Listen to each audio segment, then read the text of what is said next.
మమ్మల్ని అడ్డుకుంటారా? మేము అధికారంలోకి వస్తే మీ అంతు చూస్తాం, ఎవరిని వదిలిపెట్టేది లేదు అని పోలీసులను, రోడ్డుపై వెళ్తున్న ప్రజలను బెదిరిస్తూ, వారిని కవ్విస్తూ, రెచ్చగొడుతూ వైసీపీ రౌడీలు చెలరేగిపోయారు.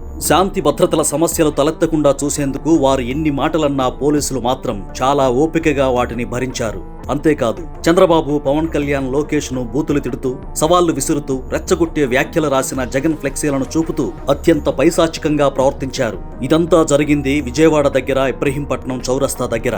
జోగి రమేష్ దగ్గరకు జగన్ వెళ్లే క్రమంలో వైసీపీ రౌడీలు ఇలా ప్రవర్తించారు. కేవలం వారిని పక్కన నిలబడమని చెప్పినందుకే అలా వ్యవహరించారు. జగన్ బయలుదేరక ముందే విజయవాడ, మైలవరం, తిరువూరు, నందిగామ, జగ్గాయపేట సహా చుట్టుపక్కల నియోజకవర్గాల నుంచి వేల మందిని వాహనాల్లో తోలుకొచ్చారు. చంద్రబాబు, పవన్ కళ్యాణ్, నారా లోకేష్ లను రప్ప రప్ప అంటూ వారంతా కేకలు వేశారు. అధికారంలోకి వస్తే వీరిని పరిగెత్తిస్తామంటూ జాతీయ రహదారిపై సైలెన్సర్లు తీసి బండిని చుట్టూ తిప్పుతూ రకరకాల విన్యాసాలు చేశారు.